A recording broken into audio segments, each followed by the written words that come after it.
Rostros que dejan huella es una presentación de los parques temáticos Los Aleros, la Venezuela de antier y la Montaña de los Sueños. Puragua Express, el mejor seguro para su salud y la de tu familia. En el centro comercial Alto Chama, al lado de donde venden las tisanas.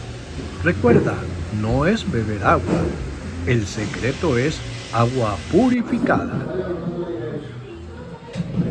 Centro Odontológico de la Doctora Berta Farías en Caracas y en Mérida te permite sonreír sin límites. Especialista en ortodoncia, dictamos cursos a nivel nacional avalados por el Colegio de Odontólogos de Venezuela. Comunícate en Mérida 0274-252-3565 y 0414-703-1366. En Caracas 0212-952-0297 y 0424-779-0052.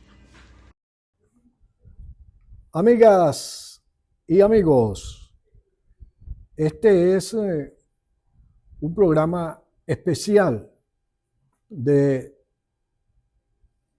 rostros que dejan huella. Hoy tenemos como invitados a Armando Gagliardi, quien es el representante de ICOM en Venezuela. Y por supuesto, después de darle la bienvenida a este espacio, queremos comenzar pidiéndole por favor que nos instruya sobre lo que es el ICOM. Es decir, el ICOM en español, los gringos le dicen ICOM. Así es que adelante, Armando. Muchísimas gracias, Tuto, por esta oportunidad y también para divulgar el trabajo que realizamos en el Consejo Internacional de Museos. Este año se celebran 80 años de actividad del Consejo Internacional, que nació en el año 1946, justamente producto y la necesidad que se tenía para ese momento que apareciera una oficina primero y una gran organización después que se dedicaría a la recuperación de todo el patrimonio vinculado con los museos. Porque la Segunda Guerra Mundial fue devastadora por el número de vidas humanas, pero también por la pérdida de un patrimonio vasto. En todos los países muchos museos quedaron afectados, muchas obras desaparecieron, bombardeos, incendios. Entonces, desde el año 46 ahora hemos estado trabajando justamente en la protección del patrimonio, tanto natural como cultural, y tanto material como inmaterial. De manera que siempre hemos entendido que en los museos está la memoria del país, está la memoria histórica, y muchas de ellas se dan justamente por sus colecciones. El ICOM es una organización no gubernamental vinculado a la UNESCO, tiene su sede principal en París, hay 64.380 miembros en este momento, de los cuales estamos en 138 países que nosotros denominamos comités nacionales. Y dentro de ellas funcionan 32 comités internacionales que son especialistas, porque finalmente el ICOM es una organización de museos y de profesionales de museos. Y nuestro deber está justamente en trabajar en el pro y desarrollo de los museos en cada país y en las circunstancias más adversas que están sucediendo en el mundo. En 1980 nace el ICOM de Venezuela.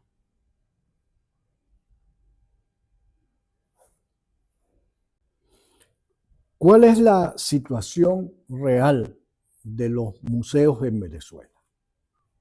Bien, es una pregunta muy, ¿cuál es la palabra que pudiéramos utilizar? Siempre me hacen la misma pregunta, un poco de la situación.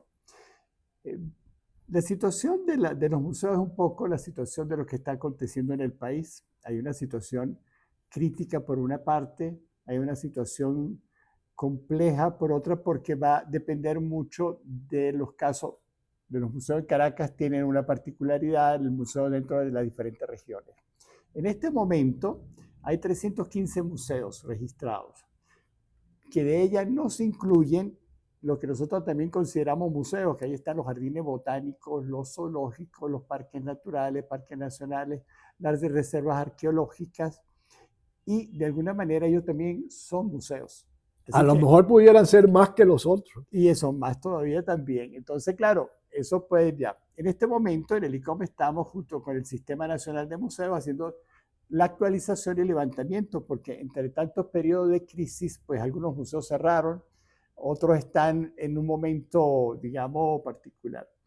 La crisis es bastante general y muy diversa. Va desde una crisis que es la que siempre ha tenido, que es la presupuestaria, porque no todos los museos realmente han tenido digamos, el aporte sustancial que cada gobierno debe tener siempre con respecto a la cultura. Se sabe hace mucho tiempo que lo ideal es que cada país invierta un 3% de su presupuesto nacional en la cultura. Y parte de ello pues va justamente acompañando el museo. El museo se ha visto desde el ámbito de la cultura, pero también tiene que verse desde la ciencia y la tecnología, tiene que verse desde la historia, de otros espacios, por la diversidad de tipologías que existen en el país. Entonces, esa crisis está un poco vinculada al tema presupuestario, al tema profesional sobre todo. ¿Qué ha sucedido? Con la crisis que de alguna manera ha estado en el país, muchos profesionales se han ido de los museos. Los bajos sueldos no son un incentivo para todos ellos y entonces están trabajando en otras áreas. Y una de las partes más difíciles en la que estamos trabajando es comenzar a formar a todo ese grupo de ciudadanos, todo ese grupo de personas que están ingresando a los museos, porque bueno, finalmente ese es uno de los temas vinculantes, porque tenemos que tener el personal especializado, el personal formado para atender al público del museo, para la investigación de sus colecciones, para el desarrollo institucional de todos ellos. Entonces, ese es el segundo aspecto que se ha definido. El tercer aspecto que se encuentra muchísimo son las edificaciones. Muchos de los edificios tienen muchísimos años, otros por alguna circunstancia, pues tienen problemas muy diferentes que va desde los techos, inclusive los ambientes del museo, unas que son casas históricas que también tienen sus particularidades y otros museos que son contemporáneos, pero finalmente también tienen su diferencia de museo. Hay tantos otros, pero finalmente podríamos llevarnos un programa completo de ver esa diversidad, pero la situación no es fácil. Hay otros museos que han demostrado que por su proceso de gestión han logrado sobrevivir a todas estas vicisitudes propias, ¿no? Pero hay muchos que están afectados, inclusive hay muchos que están cerrados en este momento por la falta de ayuda regional sobre todo, lo que sucede también en ese ámbito. ¿Cuántos museos hay en Mérida, por ejemplo, como este hermoso Museo de Arte Colonial, que agradecemos a su directora que nos haya abierto las puertas para grabar esta conversación? Sí, registrado tenemos 12 museos que están vinculados al Estado Mérida, de los cuales también hay otros que de alguna manera están cerrados momentáneamente y se está pues analizando cada caso de estos que están en crisis, porque finalmente las dependencias de museos pertenecen a diferentes instancias. En el caso de Mérida, por ejemplo, hay museos que pertenecen a Fundecen, que es del gobierno regional, hay museos de la iglesia, hay museos de la universidad y hay museos de la alcaldía. Entonces, por supuesto, esa diversidad equivale a que hay una responsabilidad por diferentes instituciones.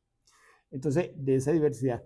Sin tomar en cuenta que aquí en Mérida tenemos también las bondades de un jardín botánico, que es de la universidad, de un zoológico, que es del gobierno regional, de un acuario recién abierto, muy tímido, pero que finalmente cumple una función.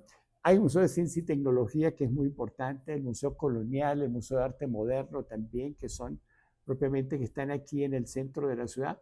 Todos cumplen una función importante, una función social, una función educativa, sobre todo, y la atención a las comunidades, porque nosotros en el gremio del ICOM, en el año 22, después de trabajar unos cuantos años, definimos un nuevo concepto de museo. Ajá, entonces tengo que preguntarle, ¿cómo los museos pueden incidir en la sociedad? Bueno, de muchísimas formas. Fíjense que la más tradicional que hemos tenido con el ámbito del museo es el primero, el componente institucional. Es decir, la primera fase de todo este trabajo ha sido que se pudieron organizar colecciones y que puede existir la institución museo dentro de la sociedad, es el primer elemento. Pero el concepto de museo es muy claro, es una institución al servicio de la sociedad. Por ende, el trabajo fundamental que debemos hacer está en trabajar con el ciudadano. Entonces, en ese ciudadano tenemos una gran diversidad, porque allí comienzan a aparecer las asociaciones organizadas, las asociaciones civiles, las fundaciones y otras organizaciones que cumplen un papel fundamental. Entonces, la primera con la cual siempre hemos trabajado ha sido con el educativo. Nosotros trabajamos, los museos trabajan con todo el sistema educativo en sus diferentes niveles, en sus diferentes modalidades, y cumplen un trabajo importantísimo allí. Después, entonces, la comunidad del entorno es fundamental, la comunidad artística, y sobre todo ahora que estamos trabajando con la educación especial y con la atención al adulto mayor, porque finalmente no son comunes, pero finalmente son áreas de atención fundamentales, de acuerdo también a la realidad de cada país y de acuerdo también a cada estado, a cada región del país también, porque es muy diversa en ese sentido. Entonces, la acción social está sobre la base de que podamos tener un posicionamiento con las diferentes comunidades que se trabajan. Unas organizadamente de todos los museos, como ha sucedido con este Día Internacional de los Museos. Todos los museos se volcaron justamente a esta actividad porque saben que en mayo es un mes donde los museos tenemos mucha actividad, muchísima dinámica.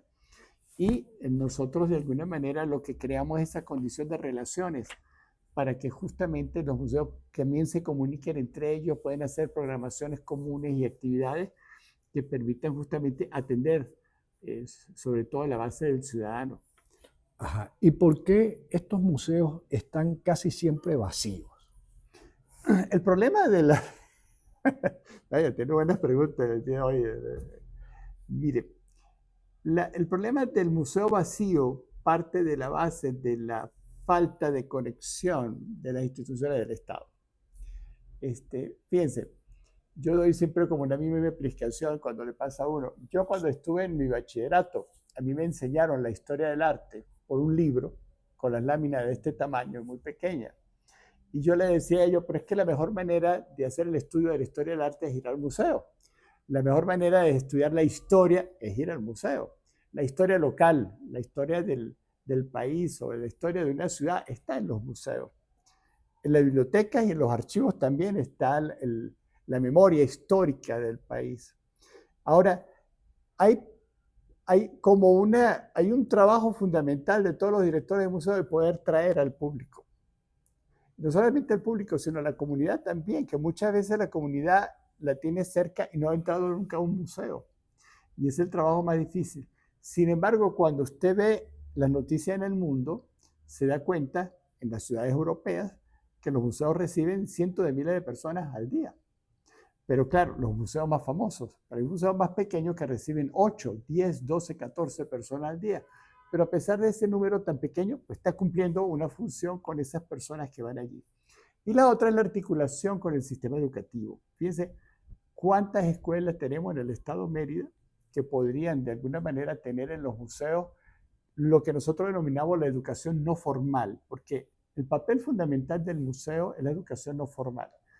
La educación formal la desarrolla el Estado a través de sus diferentes, digamos, niveles, primaria, secundaria y universitaria.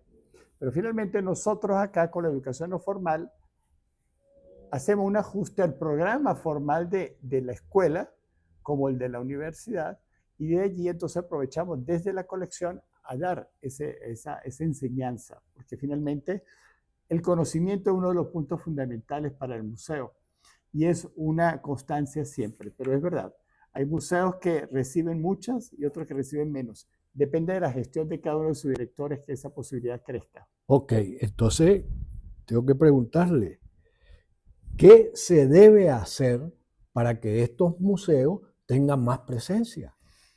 Seguro. Mire, hay una gestión institucional que es fundamental e importante, por un lado, y hay otra desde que viene de la política de Estado. La política de Estado debe tener en su proceso, no solamente educativo, sino social, que todas las instituciones culturales, porque la cultura es la base definitivamente de todo el proceso de un país. No solamente porque lo haya declarado la UNESCO, donde la cultura es el fundamento importante. Y dentro de la cultura hay una serie de instituciones y personas que deben trabajar en el propio desarrollo. Pero la instancia política es fundamental porque de la instancia política viene justamente la posibilidad que exista la política de Estado, porque fíjense, en la Constitución aparece, hay cuatro capítulos de la Constitución referidos a la cultura. Y cada gobierno regional también tiene muchos elementos. Mérida, por ejemplo, es el único estado en el país que tiene una ley de museos.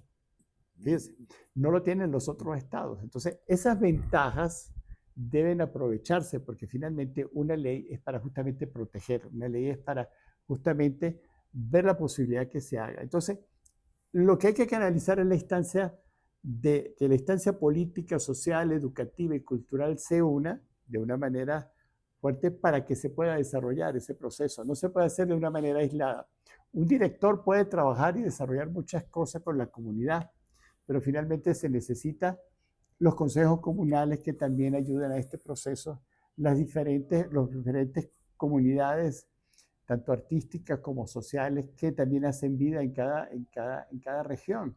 Y ver en el museo, en todas sus dimensiones, como ven los parques naturales, los parques nacionales, porque son espacios también de deleite, son espacios donde también se aprovecha el conocimiento.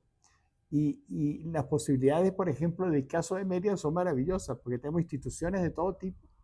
Tenemos un parque nacional maravilloso, tenemos una montaña que de alguna manera es el referente del Estado, pero es esa posibilidad, ese mecanismo de inserción que deberíamos tener todas las instancias en hacerlo.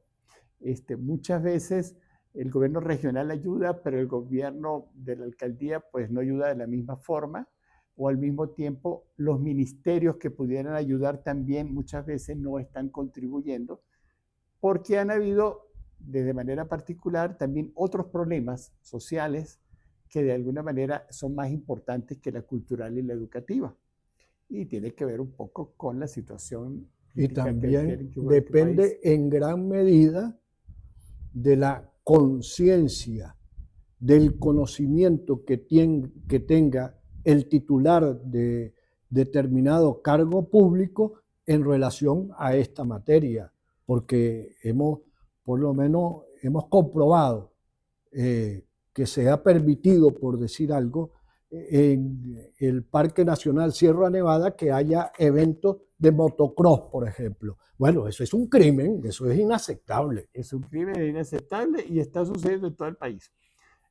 Gracias a que ha sucedido esa primera vez, aunque el daño ya quedó hecho, pues ya hay como una protección mayor porque ha habido un grupo grande de personas que ha reclamado ese tipo de cosas. Digo, bueno, tanto espacio que hay en el país tuvieron que haber ido justamente a un parque nacional que es un área protectora para desarrollar ese deporte. Pero pues, ese deporte lo puedes hacer en cualquier otro espacio, no en esos lugares como tal.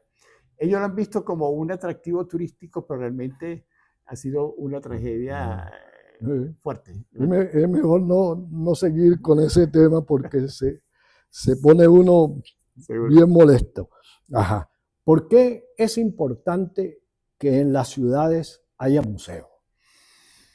Mire, primero porque es una institución que ha crecido muchísimo en el tiempo. Es decir, si hacemos un censo, como el caso venezolano, que como le digo son 315, pero la posibilidad que llegamos a 600 y 700 en todas otras instituciones se dan, es fundamental e importante. Desde el mismo momento, inclusive, que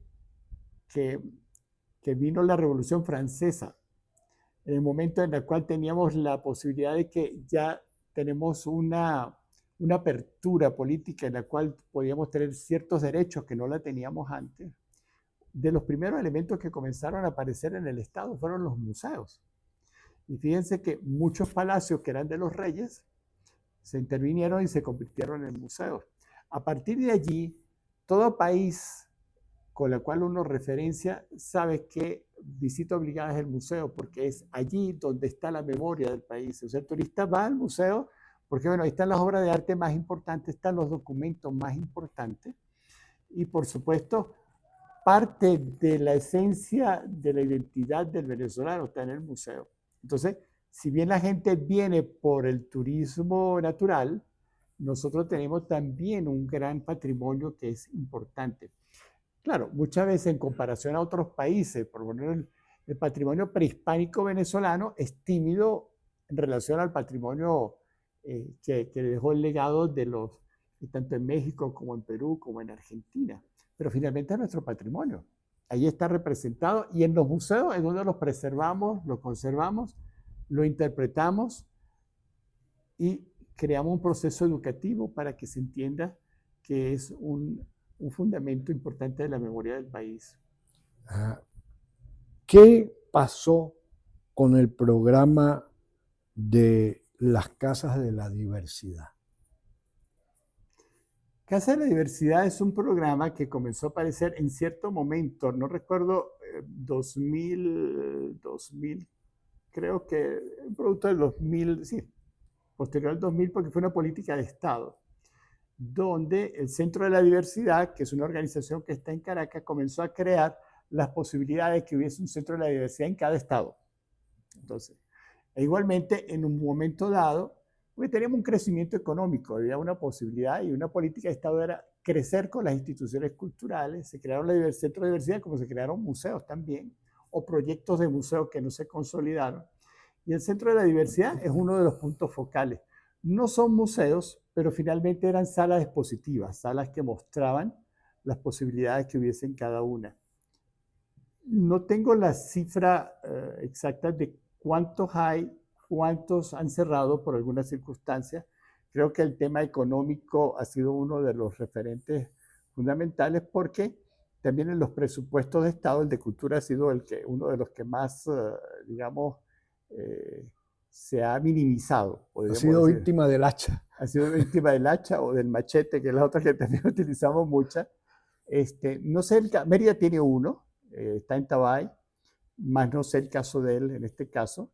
Una de las cosas que estamos investigando fue el caso de todos los museos en primera instancia, los que estamos hablando del Centro de Diversidad, depende de esa unidad que está dentro del ministerio y también la comunidad debe ayudar a que ese proceso continúe, porque no es solamente, el caso de los centros de diversidad es un poco como el caso de los museos comunitarios, en el caso nuestro, sí se abre, tiene un fondo por parte del Estado, pero la comunidad es la que la preserva, la que la mantiene abierta.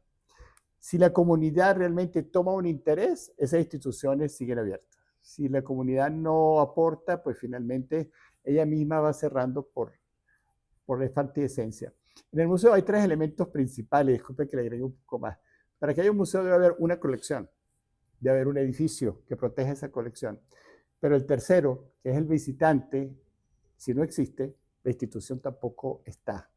Entonces hay un problema de fondo, es decir, a veces no hay instituciones y no hay público, pero a veces hay público y no hay instituciones. Entonces ese equilibrio muchas veces... Es un trípode. Sí, es un trípode que debe estar. Si se quiere considerar museo, debe estar. Ok. En tiempos de inmediatismo fotográfico, en que una obra maestra puede ser vista y revisada, ¿no? Miles de veces por internet, merece la pena el esfuerzo de ir a ver la obra original. Sí, claro, por supuesto que sí. Soy de los primeros que lo aboga. Mire, no es igual verlo en fotografía que verlo en original.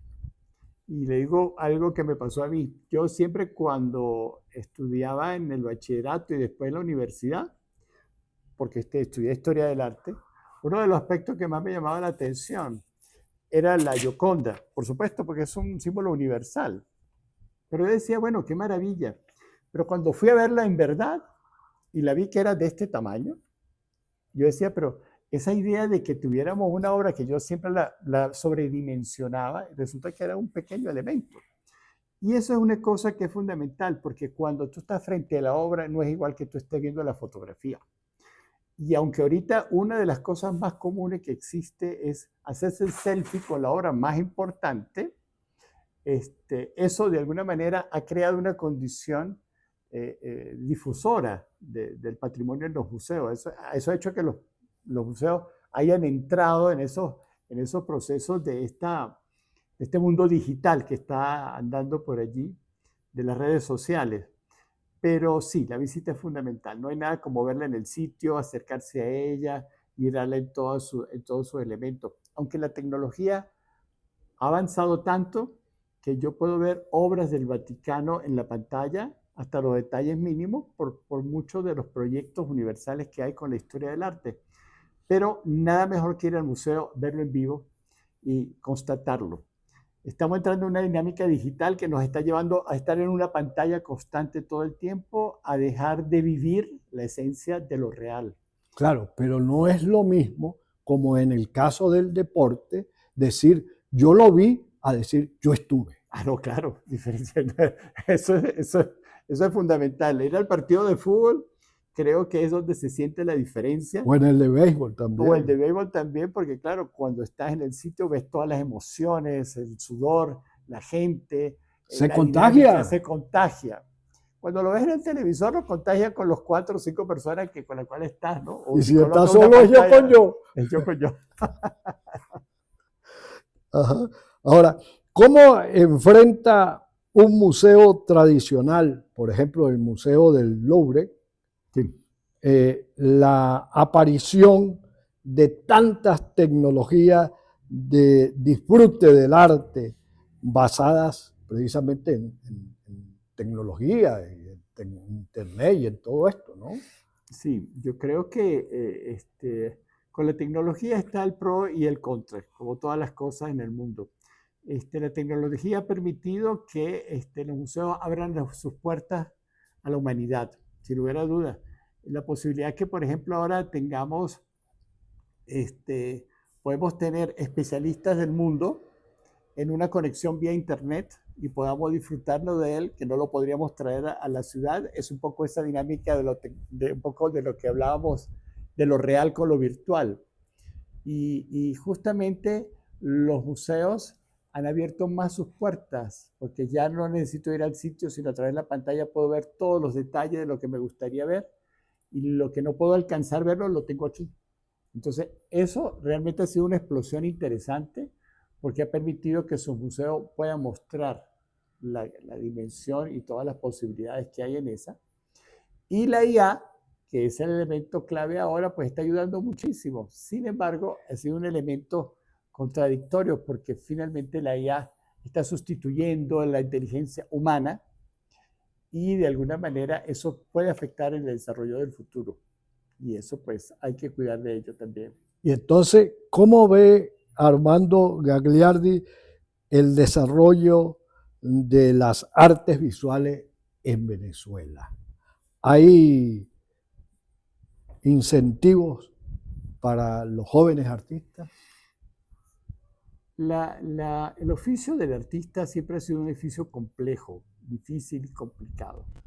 Y competido. Y competido además, porque finalmente son muchos los que ingresan, ¿no? Es decir, en palabras más sencillas, hay muchos pintores, hay muchos escultores, muchos tallistas, muchos artesanos, pero pocos llegan a esa cúspide llamada artista. Es decir, los creadores son aquellos que, son pocos los que llegan a esa cúspide y a ser famosos. Entonces hay cientos de miles que se quedan en una instancia diferente, que no son conocidos, pero son creadores. Son creadores de un espacio, de una naturaleza, de un entorno, que a lo mejor no son tan conocidos como otros. Pero que siguen pelando. Ah, bueno. Bueno, ha dado un poco en un proceso, sí. Ha sido muy difícil porque muchos artistas no viven de su trabajo. Tienen que tener un trabajo complementario para poder seguir haciendo su creación.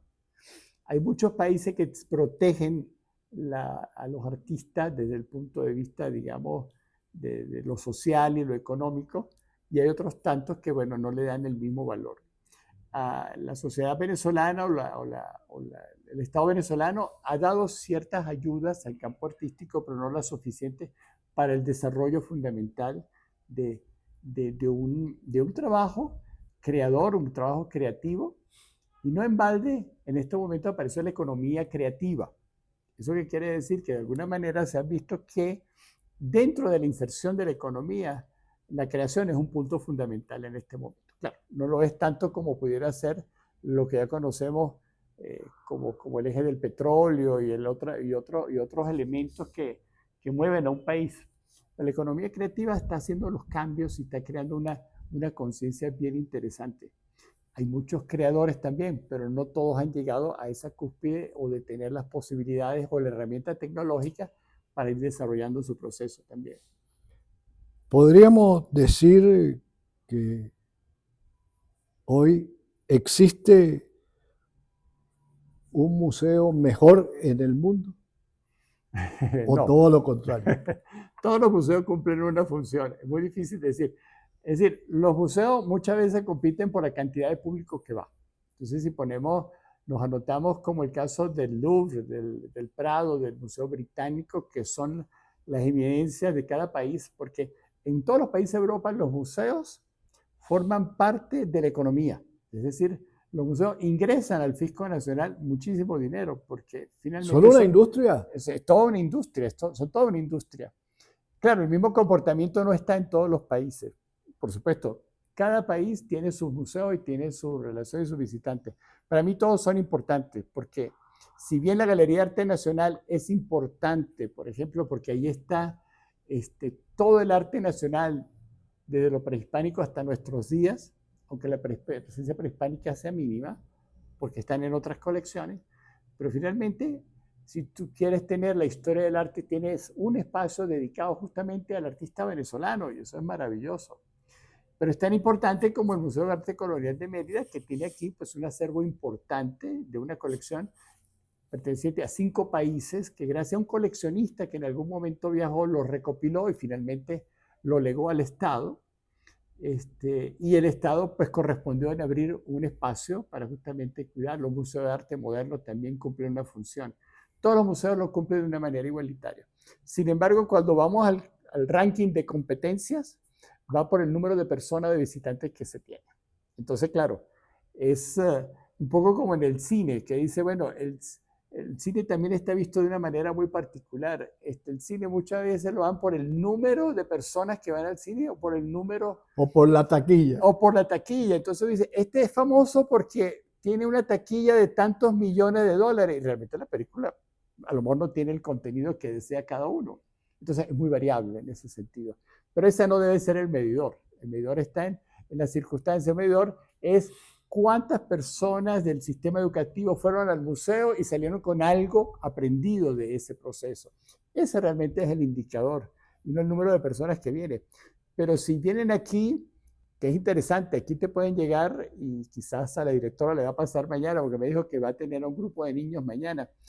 El más difícil de todo es atender a muchachos de 5 a 8 años y explicarle el porqué del patrimonio en la esencia de su edad. Y en el museo tenemos que trabajarlo con todas las edades igual.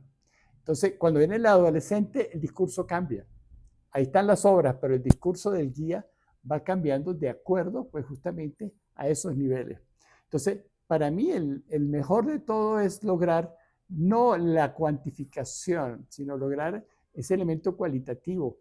Yo estuve en el museo cuando escuchan a los niños, que siempre uno le pregunta, ¿cómo te fue? ¿Cómo fue la experiencia? Bellísima, muy buena. Me impactó ver Miranda en la Carraca, por ejemplo, que ellos lo veían, como digo, en la fotografía pequeña, y cuando fueron al museo y se consiguieron la dimensión de Miranda o de tantas otras, ese es un elemento clave para decir no solamente el impacto del conocimiento, sino el impacto emocional de ver ante la obra de arte parte de la historia de un país. Y yo aprovecho de invitar a todos quienes nos están viendo dentro y fuera de Venezuela para que cuando vengan a Mérida visiten los museos. Nuestros museos son realmente extraordinarios. Totalmente y debo terminar bueno, haciéndole un llamado a todas las instancias gubernamentales y sobre todo a las regionales. Por supuesto, no quiero comprometerlo a usted y no le pido ninguna opinión, pero como merideño, como nacido en esta tierra, a mí me indigna que las obras que el maestro Carlos Cruz Diez, donara y se instalaran en el aeropuerto Alberto Carnevali, prácticamente estén perdidas, estén casi destruidas. Eso no puede ser. Eso no es patrimonio de ningún gobierno ni de nadie en particular. Ese es un patrimonio de Mérida y de los merideños. Y en consecuencia, ustedes están obligados a buscarle una salida a esa problemática. Seguro que sí. Y más que todo que las que son obras monumentales, por una parte, y obras que están fuera del museo, podríamos decir, las que están en parques y plazas públicas que han pasado por diferentes circunstancias. Mérida fue una de las más afectadas durante la época del virus, pues desaparecieron muchas obras y finalmente fue producto pues de que el Estado no establecía la protección ideal, porque si yo voy a crear instituciones como voy a crear parques, pues debo crear las posibilidades de esa protección. Y ahí es donde de alguna manera se vincula el hecho de que esa protección. Lo de Cruz Diez es un caso grave, el Jardín de Esculturas es otro caso grave, es decir, y no solamente en Mérida, en todo el país hay casos de esa naturaleza que en algún momento se creó, pero una cosa sí es importante, tú lo quieres crear, me parece maravilloso. Al político le gusta inaugurar, pero después deja que las circunstancias lleguen a que de alguna manera natural sobreviva. Pero cuando tú creas una institución, debe acobijarla para toda la vida también. Lo importante no es llegar, mantenerse. Mantenerse, sí, señor. Lo que ustedes acaban de escuchar no es ningún sapo ni ninguna rana, es el teléfono de Armando que le estaba replicando. Me disculpa. Y yo le agradezco muchísimo que usted haya tenido la gentileza, la amabilidad de aceptar nuestra invitación y sostener esta conversación tan enriquecedora y de verdad tan amena, tan agradable. Muchas gracias también por esta oportunidad de poder entrar a tu audiencia, que además es muy amplia aquí en Mérida, y poder contribuir al tema del museo. Muchas gracias. Y a ustedes, gracias por la audiencia y nos encontraremos en una nueva oportunidad. Otros que dejan huella fue un obsequio de los parques temáticos Los Aleros, la Venezuela de antier y la montaña de los sueños. Puragua Express, el mejor seguro para su salud y la de tu familia. En el Centro Comercial Alto Chama, al lado de donde venden las tisanas. Recuerda, no es beber agua. El secreto es agua purificada. Centro Odontológico de la doctora Berta Farías en Caracas y en Mérida te permite sonreír sin límites. Especialista en ortodoncia, dictamos cursos a nivel nacional avalados por el Colegio de Odontólogos de Venezuela. Comunícate en Mérida 0274-252-3565 y 0414-703-1366. En Caracas 0212-952-0297 y 0424-779-0052.